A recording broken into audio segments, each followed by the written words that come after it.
So, toddlers. I thought I was ready.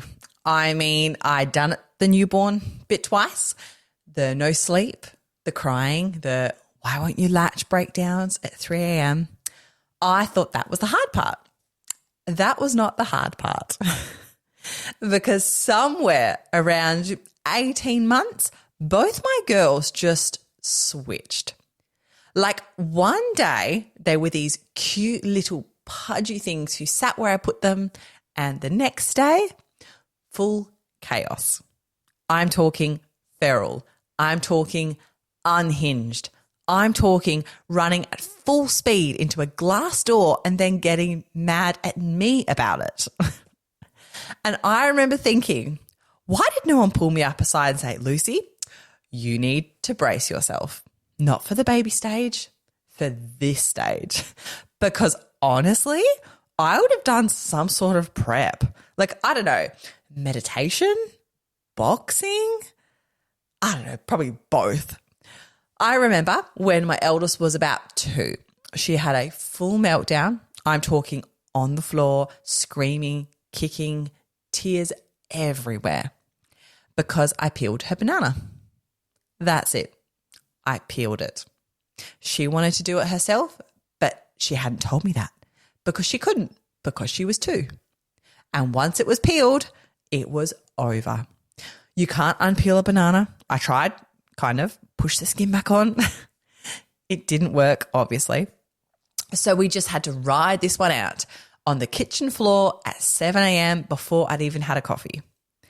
And that's the thing with toddlers. The meltdowns are constant and they're never about anything that makes sense. My youngest once cried because the wind blew on her. The wind. Like, mate, I can't control the weather. I'm good, but I'm not that good. Another time she lost it because I wouldn't let her take her fork in the bath. A fork in the bath. And she looked at me like I was the crazy one. The bit that really got me though, like really got under my skin, was the not being able to talk thing because they want something. They really, really want something and they're pointing and they're just grunting and you're just standing there going, this one, the blue one, the red one, do you want a drink, a snack? Do you want me to hold you, put you down? And every single guess is wrong. And they get more and more upset and you get more and more stressed. And then they just throw themselves on the ground and you still don't know what they wanted. Honestly, I used to feel so bad. Like, I'm your mum. I should know what you need. But I didn't because you're screaming in a cupboard and I don't speak toddler. And then there's the refusing. Oh my God, the refusing. Toddlers refuse everything. Getting dressed? No. Get in the car seat? No. Getting out of the car seat? Also no. Nappy change? Absolutely not. Shoes? Never. Holding your hand? How dare you? My eldest went through a phase where she refused to wear pants. Just pants. Tops were fine, but pants? No. So we'd be at home and she'd just be walking around a T-shirt and a nappy like some kind of tiny resort guest. And I'd try to put pants on her and she'd go stiff as a board. You know that thing they do where they're plank and they just go rigid, like trying to put pants on a surfboard. I gave up. She won. She was 2 and she won. And don't even get me started on food. Actually, no, I'm getting started. Fussy eating nearly broke me. I'd spend ages making something I knew she liked, something she ate yesterday, something she asked for. And she'd look at it like I'd put a plate of dirt in front of her. I don't like it. You had it 12 hours ago, honey. You loved it. You asked for more. I don't like it. And then she'd want toast, plain toast, no butter, but wait, not that toast, different toast. It's all the same toast. It comes from the same loaf. But no, it was the wrong toast. I remember one night I made 3 different dinners. 3. Like a short order cook in my own kitchen. And she ate none of them. She ate a yogurt pouch and half a cracker and I just stood at the bench and stared at the wall. My youngest was worse though. She'd put the food in her mouth, chew it, and then just open her mouth and it would just fall out. while looking me dead in the eye. Like a power move. That's what it was, a power move from a 1.5-year-old. And I'd just be sitting there covered in sweet potato thinking, oh my gosh, I went to uni for this. Now toilet training. I don't think I fully healed from toilet training. Everyone talks about it like this cute little milestone. Oh, they'll get it when they're ready. Just wait for the signs. The signs? What signs? My oldest showed 0 signs. I just picked a week and went for it. And it was awful. There was we on the couch, we on the floor, we on the car seat, we in places I didn't even know we could reach. I once found a tiny little puddle behind the TV.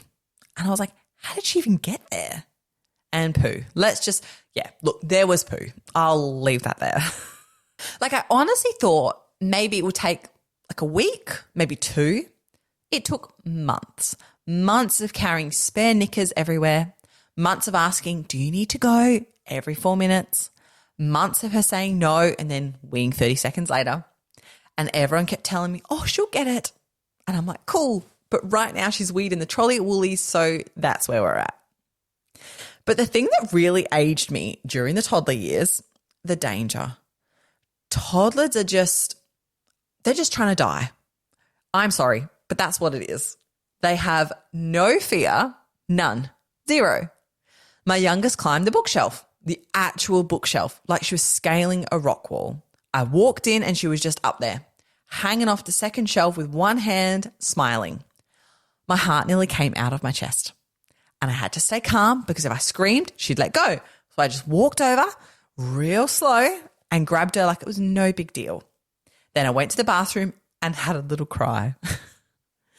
She also ate a leaf once and some sand and tried to drink bathwater and put a coin in her mouth. Oh, look, I'm a nurse, right? I know what choking looks like. I know what to do. But knowing what to do and watching your kid shove a $2 coin in her mouth are two very different things. And the climbing. Oh my God, the climbing. Everything is a ladder to a toddler. The couch, the dining table, the coffee table, the toilet. My youngest once climbed onto the kitchen bench using a drawer she'd pulled out. A drawer. She'd used it as a step. She was standing on the bench next to the knife block, just vibing. And I aged about 15 years in 3 seconds. You need eyes in the back of your head. That's what people say. But honestly, you need eyes in the back, the sides, the top. You need a drone. You need CCTV. Because the second you look away, the second they're into something. I once went to the toilet, just the toilet, maybe 2 minutes, came back, and my youngest again had gotten into the pantry, opened a bag of flour and was sitting in it, just sitting in flour on the kitchen floor like a little ghost. And she looked up at me and smiled.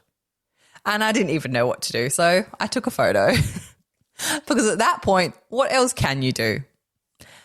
And the running off. This one still gives me heart palpitations. Toddlers just bolt for no warning, no reason, just gone. You're at the shops, you're holding their hand, you let go for 1 second to grab your wallet, gone. Just sprinting down that aisle like they've been released into the wild. My youngest did this at a car park once, a car park. And I have never moved so fast in my life. I didn't even know I could run that fast. I grabbed her and I was shaking, properly shaking. And she just laughed because to her it was a game, the best game. Mummy's chasing me. How fun. Not fun at all. My youngest was a runner. She'd do it at the park. She'd take off in the other direction and I'd have to grab the older one, grab the bag, grab the water bottles and just chase every single time. I once told my husband I don't take them to the park for fun. I take them to the park for cardio. And look, I know my girls are well past this now. They're 5 and 7. We're on the other side. But I remember it. I really do. I remember being so tired, I cried in the car before going into the house. I remember feeling like I was doing it all wrong because my kid wouldn't eat or wouldn't stop screaming or wouldn't just stay still for 5 seconds. I remember being so tired, I cried in the car before going into the house. I remember feeling like I was doing it all wrong because my kid wouldn't eat or wouldn't stop screaming or wouldn't sit still for just 5 seconds. I remember Googling, is my toddler normal at 11 p.m? Spoiler, she was. They all are. They're just mental. So if you're in it right now, if you're in the thick of it, if your kid just threw their dinner on the floor and you're listening to this while hiding in the laundry, you're doing a great job. Like a really good job. It's this hard. It really is. It's not just you. Your kid is unhinged because that's what toddlers are. And you're holding it together even when it doesn't feel like it. Even on the flower days, even on the banana days, even on the car park days, you're doing it. And one day you'll take a photo of them sitting in flower and laugh about it. I promise. Thank you so much for tuning into this episode of the Real Mummy podcast. Remember, every mum's journey is unique and you are doing an amazing job. Please be sure to head over to our website at www.realmummypodcast.com to stay up to date with the latest episodes and dive into our recent blog articles filled with even more wisdom and stories. We absolutely love connecting with our listeners, so don't forget to follow us on social media. You can find us on Instagram, Facebook, and Twitter at Real Mummy Podcast. Join the conversation, share your thoughts, and become part of our supportive mum community. And I'd love to hear from you. Have you got a topic you want covered?